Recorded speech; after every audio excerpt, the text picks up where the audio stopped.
My tell I went to war with real killers, pussy. I'm your wifey surgeon, dog. I give a little fillers, pussy. SF90 cost an M. Done this girl like you did kill. Sipping on pill juice, watch my brim. I ain't gonna shoot, you ain't even hit the rim. Summertime killing the Air Force Ones. When you get a win, I'm stepping in Tim. I caught a Draco Floyd, give him my uppercut. We get that boy in the chin. Hey, figure nigga, I'ma drop out 21. AK hit metal rock out 21. I'm in your hood, what you talking about 21? Beat on my chest with my gun out, pussy. I put a house on your head, pussy. My money long and won't run out, pussy. VVS diamonds and sun out 21. We just count money for fun. These people triple bullets, just an AK in my head. These boys a bunch of pussies, they ain't defense, they're the trades. What's good? Welcome to the Boy Life Podcast. I'm your boy, Dash Cash. How y'all doing today? On this lovely Sunday, this, wild card Sunday. And shit, for all my NFL fans out there, shit. Shouts out to the Bengals. They come on in a little bit. Joe Burrow about to put in that work. Shit. How y'all feeling? I ain't feeling too bad. And it's crazy. I had 2 other episodes that I did, but I feel like the flow wasn't right, It's just, they wasn't hit. So I'm coming back here for y'all. Give y'all, something a little better. But also though, y'all been on that DraftKings too. If y'all need some extra cheese, definitely get on that DraftKings. Like, I came up a solid amount. And then only thing you gotta do is bet $5, bro. They give you an extra $200 bonus. I got the link in the description. Hit that referral, and then whatever you deposit, they pretty much match that and stuff. They solid though. A lot of different bets. I'm sorry, earlier the game, hey, if Stephon Diggs would have got that motherfucking first touchdown for the Bills, I could have came up big. That shit messed me up, but he ain't get no touchdowns. He ain't even really performed well. He messed up another one of my bets too. I was expecting Stephon Diggs to do big things. But enough on that though. We'll say that for Let's Talk Sports. But past week, it ain't been too bad. Been chilling, for real. Trying to work on a few things, get my mind right. That's always a work in process. I say work in process, a work in progress. I feel like you should always be focused on trying to get your mental right or whatever. Handle whatever responsibilities that you didn't committed to, anything like that. Because, it's easy, to give up on certain things when it comes to, oh, this person expecting you to do this or this person relying on you to do this. But if you already committed to it, you got to stay 10 toes down and go ahead and, follow through like you're supposed to. So, just working on stuff like that, getting my finances right, needing to start up on a business, for real. Podcasting and stuff, that's a business, but, something else that can kind of make cheese, I'll say kind of like a passive income somewhat, working on something like that. But, I could be hands-on. But I don't want to, devote 100% of my time to that unless it's something that I'm truly dedicated to. Let's go ahead and get into it, though. More life, more everything. More life, more everything. More life, more everything. More life, more everything. So, yeah, like I said, what's up? It's your boy Dash Cash. Y'all know that. I said that in the intro already. And it's the More Life Podcast. I said that too in the intro already. But I'm just reminding y'all. So let's go ahead and get it popping. I'm going to start it off with that boy DJ Academics, man. I can't hold you. That man be having some legendary lives. I stay watching his live on YouTube. He probably be up on there 4 times a week minimum. He be killing it. I just say he probably the best hip-hop person that I listen to right now. I don't know. I used to mess with The Breakfast Club heavy, and I still do mess with The Breakfast Club. But I feel like he taking over.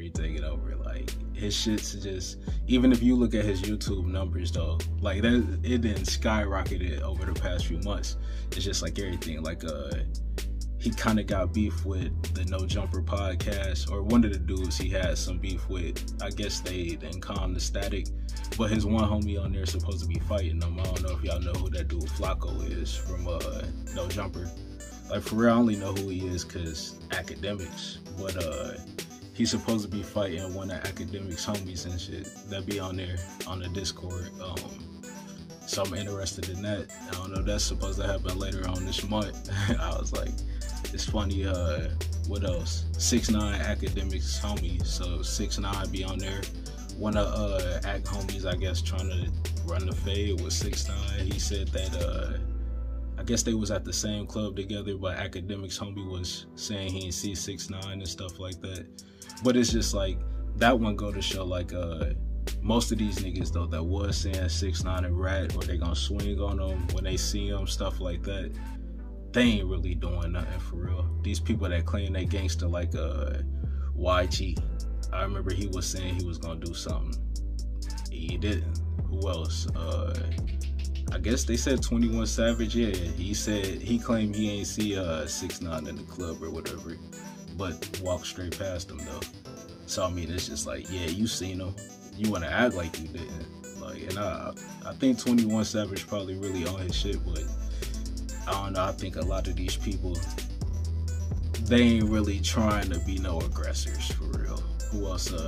He got into it with Meek Mills or whatever, and Meek Mills wasn't on that heavy shit or whatever. Even though he was popping stuff or whatever on the internet, when they got in person, Meek Mills wasn't really on that. And I mean, this is, you know, these rappers, they be fronting. You gotta front like you tough most of the time, I guess, unless you like J. Cole and Kendrick. But even them though, I mean, they ain't on some soft stuff.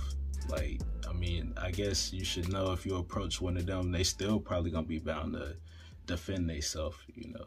Even though J. Cole, I think he got smacked up by Diddy. I think they said. Yeah, they said he was popping off the Diddy and Diddy had smacked him up. But, you know, that's a different story. But, yeah, academics, though. His live. Be crazy. Popping. Who else he be talking to? NBA Youngboy, you know, for any of y'all youngest out there that mess with him. He be on there. But, you know, he gives solid breakdowns, too, on a lot of stuff. Only thing is, like, I feel like academics, he kind of, I think he, like, probably grew up as, like, being a super lame-ass nigga.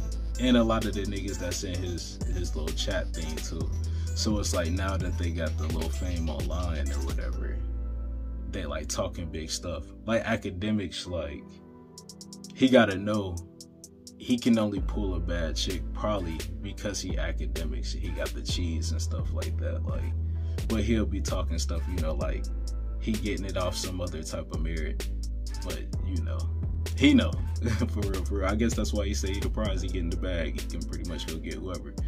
What they call him, a high value man or whatever.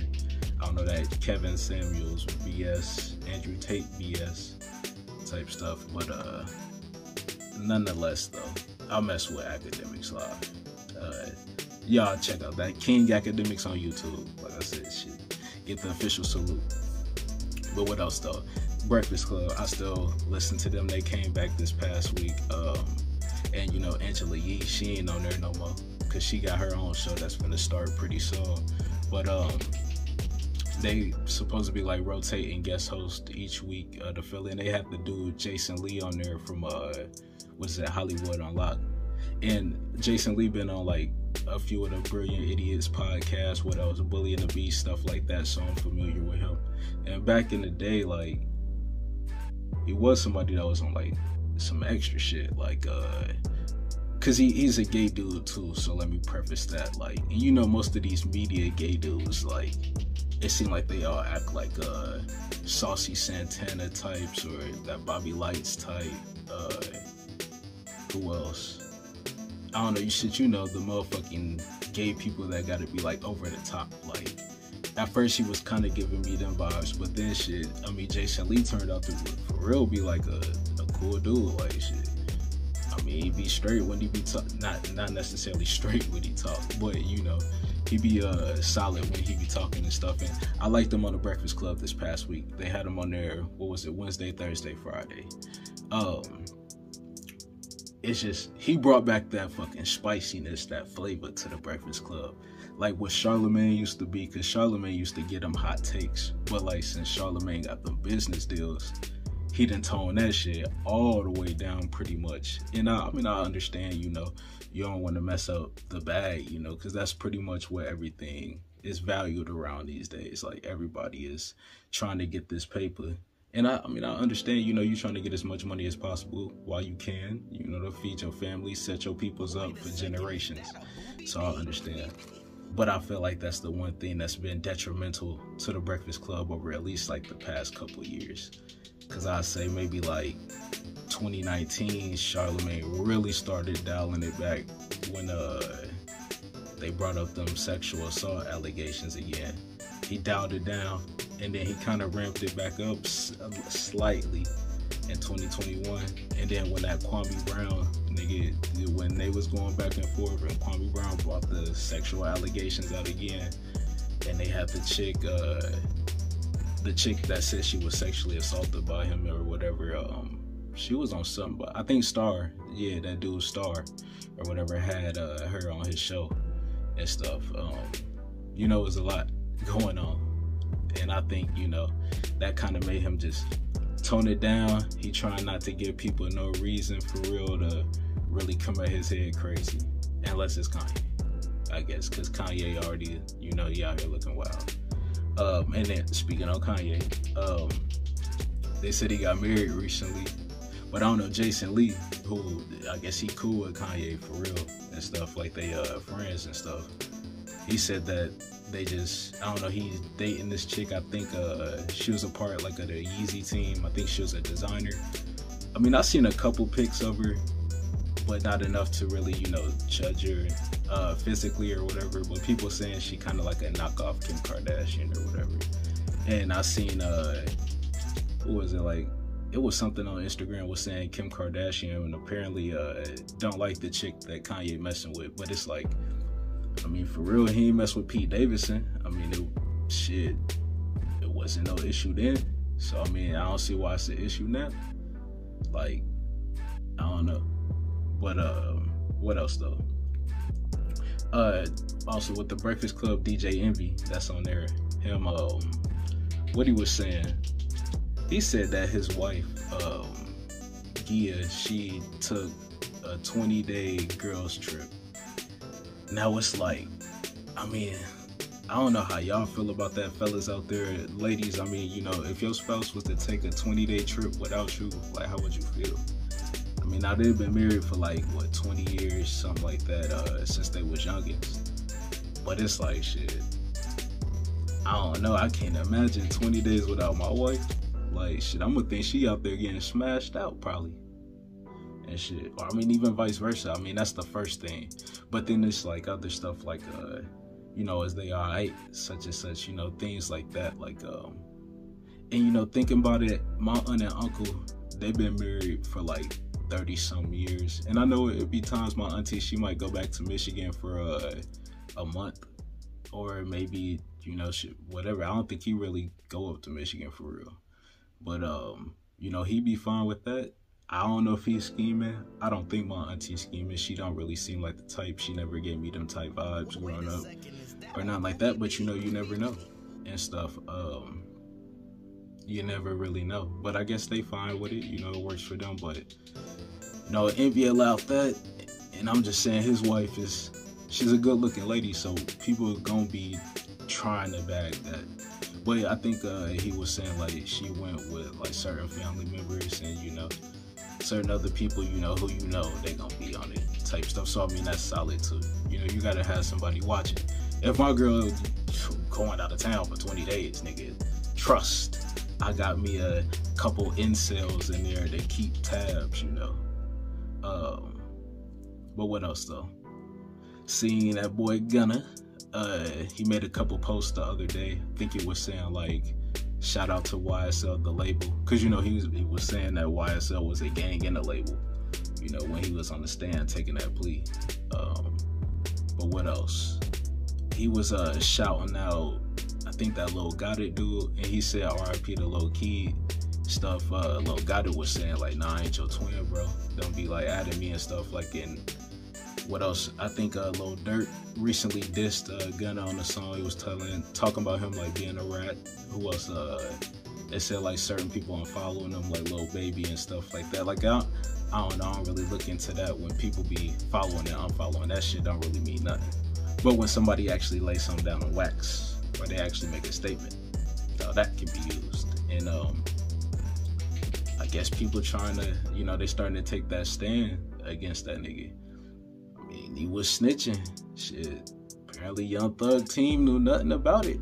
Like, and I personally, I mean, I can't snitch because, like, I just don't like talking to the cops. Like, it feel weird. Like, I had an incident not too long ago where I had to talk to one about, it was an incident involving me though. So it's like, I mean, shit, I ain't the type that's giving up no information though. Like, I mean, they ain't really getting much out of me. Like, they ain't getting much out of me. Like, I'm not that type. I handle that shit on my own. I police my own situations. Like, I feel like that's how us as black people really should be. But you know, it's a larger system at play that we gotta fall under and fall in line under, I guess. But with that being said, you know, if Gunna was a part of that shit, then I think he should have, you know, not took the pleas. I would have said, no, YSL ain't no gang. Like, that's the first thing on my mind. I'm not finna even admit to being a part of no gang. Like, nah, it's not no gang. Like, only thing I know it for being is the label. Like, that's what I would have said. Like, they didn't have Kevin Lausch and a few other people from the label, like, come in and, you know, say it ain't no gang, it's a label. That's the whole play they've been going with. But you got these people taking pleas. So it's like, that's what make them snitch level. For real, for real. What else though? Enough about that. Quavo from the Migos, he had made a tribute song to that, my man's Takeoff, you know, R.I.P. to that man, Takeoff. And for real, before I turned it on, I knew it probably was gonna be a heater, you know, and not necessarily, you know, it's more than somebody's lost, but I know it probably was gonna be like, you know, some solid shit. And it took me a minute for real, like a few days to turn it on, just because, like, I mean, shit, he lost somebody due to gun violence. And I mean, shit, just me think about the situation, how Takeoff died from the headshot. Like, it made me think about, I had a cousin a couple years ago, he died from a headshot too as well, but it was doing hood activities. Like, so it's like, shit, it's kind of the same situation. And I wasn't there to see him get shot though, like Quavo really was. So, I mean, you know, it's a difference in the situations. But I knew it probably was gonna be tough. Also, Quavo ain't really said nothing too much since everything happened. So like, I did kind of want to hear his opinion on the stuff, but it was a solid track. I mean, it's a good track, for real, for real. Like, you know, tracks like that, that's like really based on emotional pain and stuff like that, or not necessarily like emotional pain. It could just be like real life events type things, like things that just like really hit, stick, like, those kind of like are the best songs, like when you put all your heart into that shit. And salutes to him, cause like, for real, I done tried to make like a tribute song before for my one homie, and shit, it's hard to even pull it together, because like, shit, I damn near start to cry like every single time I start to write it. Like, it'd be tough. Like, I didn't even try writing about like my grandmas or something like that, like, or even my cousin that I just was talking about. Like, it's just hard to even pen that for me, because I just start, you know, the tears start coming out and shit. And I mean, maybe I could push through that, but I don't know, it'd be tough. But what else though? Takeoff related, they said his alleged murderer was let out on a $1 million bond. So that means what, he had to pay like 100 racks, because they do it on 10% or whatever, but 100 racks. So I mean, he's a DJ down there in Houston, so he probably got cheese or whatever. I'm not sure when his trial is set to start, but we gonna see though how that goes for him. I mean, he's saying it's another person that killed Takeoff or whatever, but I don't know, it might be for real, for real. I mean, everything kind of looks shaky, but they got plenty of footage around there, so I mean, you never know. I'm pretty sure the police know or whatever. What else? Oh yeah, RIP to Big Scar. I might have said that last week. I don't know. I think I had gave him the RIP, but if not, RIP to Big Scar. Though I seen his family got into it with Gucci, cause like he was signed to Gucci's 1017 label and stuff. His peoples got into it with Gucci over the funeral costs, cause I guess Gucci said he was gonna cover funeral costs, and they were saying like Gucci man only paid 10K. I guess like Gucci paid 20K. His wife had put up the receipts from like them actually going to the place and stuff, because they all from Atlanta and stuff. I guess they actually went there, paid with the credit cards, and what else? Atlantic Records, they paid $10,000 as well. And then you had Big Scar's sister and his brother was coming out saying Gucci ain't do nothing but send a little $10,000 or whatever. And when he's supposed to be the big boss doing everything, it's like these people so unappreciative. Like, I mean, it's a lot of youngest for real. I mean, it ain't even just youngest, it's all ages. Like, so unappreciative, cause shit, Gucci ain't have to give shit. Like, ain't nobody gotta give shit. And that's what people gotta understand. No matter if it's $1, $10, $5, $100, $1 million, like, bro, they ain't have to give nothing. So everything helped towards the situation. Also, they were saying like his casket was 15K. So what the 10,000 supposed to do? Nigga, why is you buying a casket for 15K? If y'all hurting on cheese like that, you can go and get a cheaper casket. As a matter of fact, let me see. Oh, what do caskets cost? A casket costs, they start at about $1,000. They said shit on average they go between $850 to $3,050. That's for the metal ones, and the wood versions cost between $900 to $2,775. So I mean, they doing hella extra stuff for real. And I think they might have been salty that he paid it directly to the funeral home. They probably wanted that money in the pocket, to be honest. That's what I'm thinking. Maybe spend some on the funeral, but have some for themselves too. And then they probably thought, oh, Gucci probably gonna give like 100K or something like that. You know, he got it and stuff. But I mean, it's not necessarily like that. And I'll be thinking the same thing. Like, these people, millionaires, they be giving out like little chump change to charities, or when you see them donate, it might be $5,000 or $10,000. I'm like, nigga, don't you got it like that? You could donate way more. But I mean, it's still, they ain't gotta give nothing. They work for that shit. No matter what you do, I mean, you done put forth some sort of effort to work towards getting whatever. So, you know, they gotta chill. And Big Scar's dad came out and said he don't approve of what his kids were saying against Gucci Mane. He said shout out to Gucci Mane and shout out to Atlantic, just for giving his son a chance and everything, and also for putting up the 10K a piece. And he said because they ain't have to do that for real shit. I mean, the pops understand, like, right, Gucci ain't have to do nothing. He said, so salute to them. He said he wish he could have called Gucci and spoke to him directly or something, but nonetheless, I mean, Big Scar people was tripping. And for real, I think his brother and sister need to come out, really give Gucci an apology. If they haven't already did it on there, I mean, I believe they should probably give my mans an apology. What else though? Shit, French Montana, he had a music video. It was a shooting. I think it was down in Florida or something like that. It might have been Miami, but it was a shooting at his music video. It left 10 people injured. I don't think anybody died. He didn't get shot or nothing like that. His security guard got shot, I believe so, protecting him though. I mean, and that's what's up. That's what security for. You need the ones that's gonna put their life on the line for you. But you know, prayers up to the families, you know, the victims. Prayers to the victims, you know, all that good stuff. Hopefully they be straight. But let's go ahead and get into a little a little relationship stuff, you know. Some of these next topics is kind of, you know, relationship entertainment stuff, you know. Michelle Obama, I seen that she said that she hated Barack for the first 10 years of their marriage. It's like, I don't even see why she shared that. Or, I mean, she might have got asked about it or whatever, I don't know.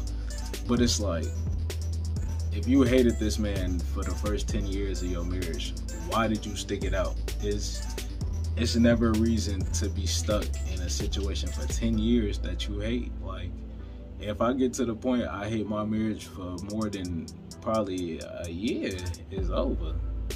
Or we need separation, something. I mean, I feel like I go into stages of 3, typically, like 3 months, like everything. I give people 3 chances most of the time. But in the sense of the relationship, it take 3 months of it being terrible for me waking up pretty much most days thinking that I want to be out of that shit. And then after that, we got 3 months to work on trying to build towards that shit. You know, trying to get it back together. If it still ain't working, shit, we might start to call it a quits right then. But I might give it another 3 months just to see if I really want to go ahead and get that separation. And after that, for real, it's done. So, I mean, yeah, 9 months right there. I mean, shit, like I said, it's a year tops, but she said she hated him being into politics. He was staying out late, I guess, to campaign and stuff like that. And I mean, it's like, well, if that's the case, if you hated it, like, you should have expressed it before he got into it. Or if you, I think they met in college. So, I mean, if you know he had them interests to be doing that, you should have kind of factored that in. Like, it's just, I don't know. And even, for real, even if that's legit though, if she hated him for 10 years, I still don't even see why she said, you know, that's just, it's just shit. I feel like that's disrespectful towards your husband to even say some shit like that. Michelle Obama, you know better than that. But what else? Another wife out here that's been disrespecting her husband for years. Jada Pinkett, once again, disrespecting my man's Will Smith for that nigga Tupac. Like, what was she saying?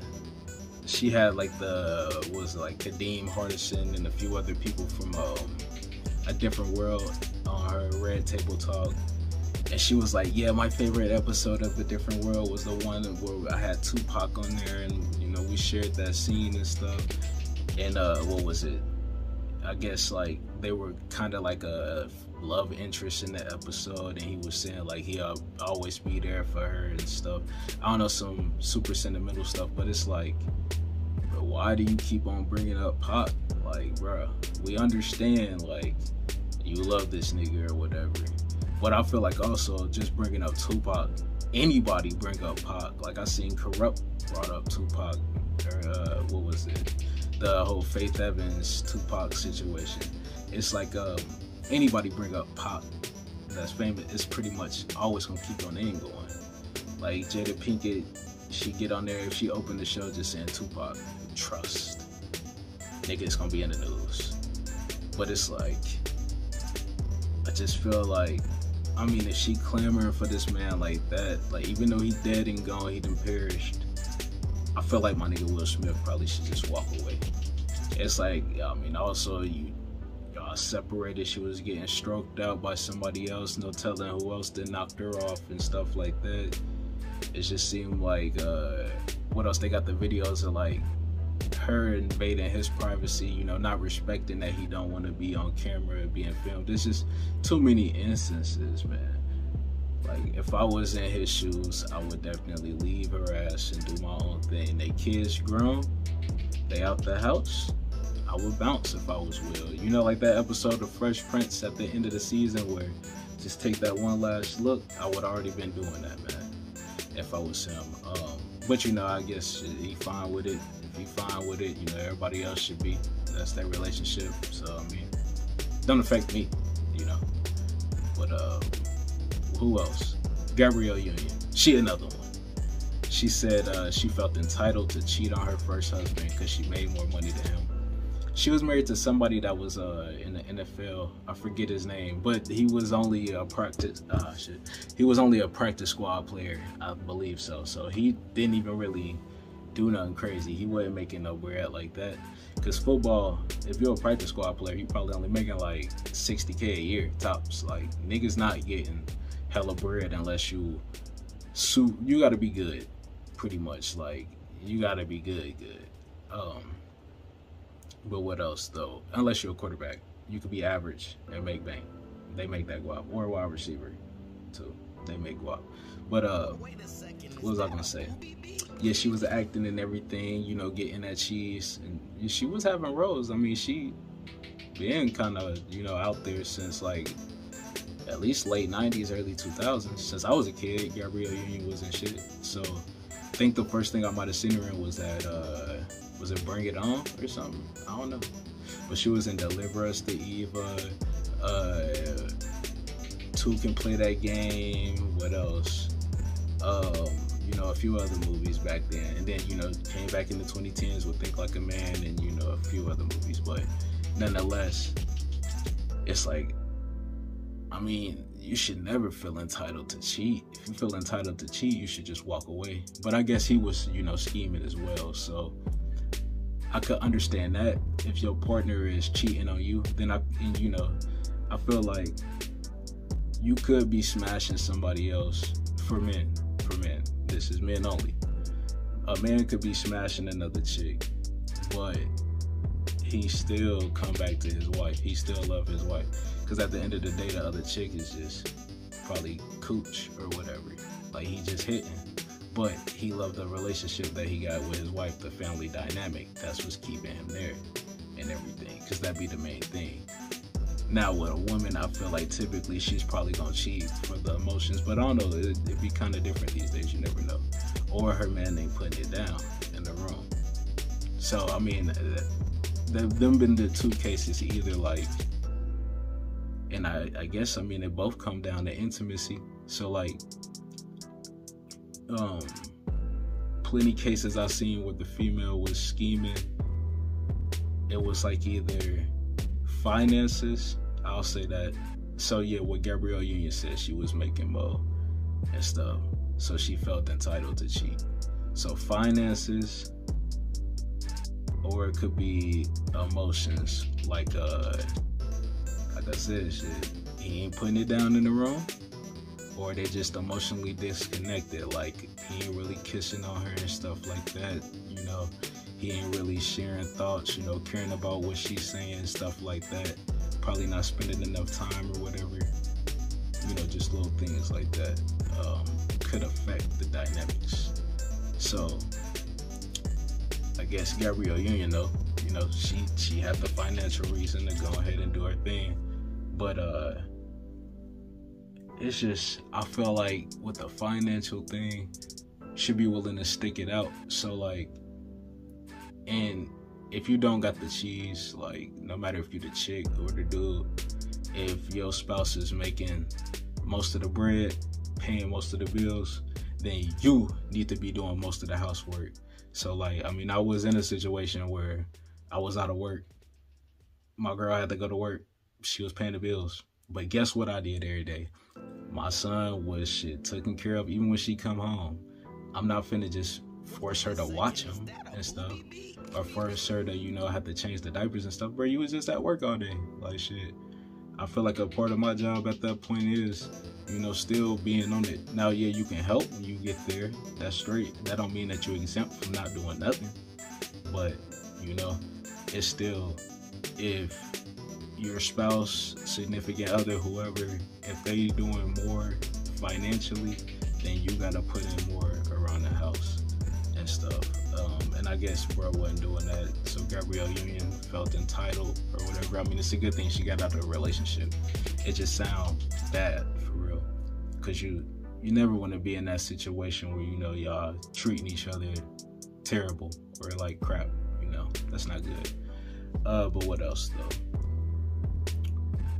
NY Times said that Kendrick Lamar is the greatest rapper of this generation. Man, I always say, like, these publications, what the hell do they know about who the best rapper is? Like, I don't feel like they got valid opinions for real. I mean, it's just, it is what it is. Like, they don't. Like, and also, I mean, Kendrick is phenomenal. Like, I mean, he's definitely up there with the greatest of the past generation, but everybody know he ain't better than Drake, nigga. Yeah, he got the Pulitzer Prize and the Grammys or whatever, but them voted on by a group of people. I ain't gonna hold you. I mean they deserved for him, though. I'm not gonna hold you. Like, Kendrick definitely deserved him the years he got him, but them voted on by people. Like, Drake winning the Billboard Awards type shit. He racking up because he's selling the most, he's streaming the most, and I think that's ultimately what it come down to. Like, you see the fan consumption. Yeah, Kendrick sell out shows too, but I don't even think, like, his ticket's not going for what Drake ticket's going for. I mean, I feel like a lot comes down to other factors. Like, you could see how Drake is the biggest and the most influential of the past generation, next to, like, Future type shit. Because Future, he didn't pretty much, I don't know, he made a whole group of motherfuckers. But I think, like, Drake got a lot of these niggas singing on the fucking record and shit. Like, Drake did that for real. Like, a lot of these niggas that's out here, they want to sing they hooks and all that. Drake did that. And then he made a lot of these singers want to start rapping too. Like, to be real, let's be real. But you know, I mean, that's me. I'm a Drake stan, so you know, it's just, I might have to always put Drizzy over Kendrick. And then for real, like, I feel like J. Cole better than Kendrick, slightly. Like, I'm not gonna hold you, but that's a topic for another day though. But what else though? NY Times also said, misogynistic. Said that type of rap needs to be done with after last year. And they had, like, Drake and 21 Savage on the front. I guess because that her loss or whatever. But if, like, that's the thing. Like, NY Times, they don't understand rap. Like, to be real, shitting on women is a big part of rap. Like, or talking about, like, smashing chicks, you know, doing whatever. Like, that's a big part of it. Because, I mean, if that shit need to stop, then female shitting on dudes on records gonna have to stop. As far as them saying, you know, they fuck nigga free, or fuck a nigga, he just a munch, or fuck that nigga, get the bag and then leave him, or what else? If he can't pay your bills, leave that nigga, kick him to the, you know, shit like that. I mean,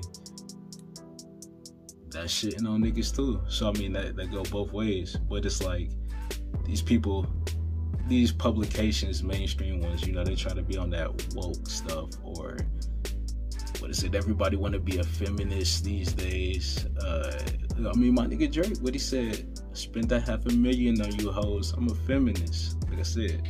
So, but I mean, they looked at that line right there as misogynistic.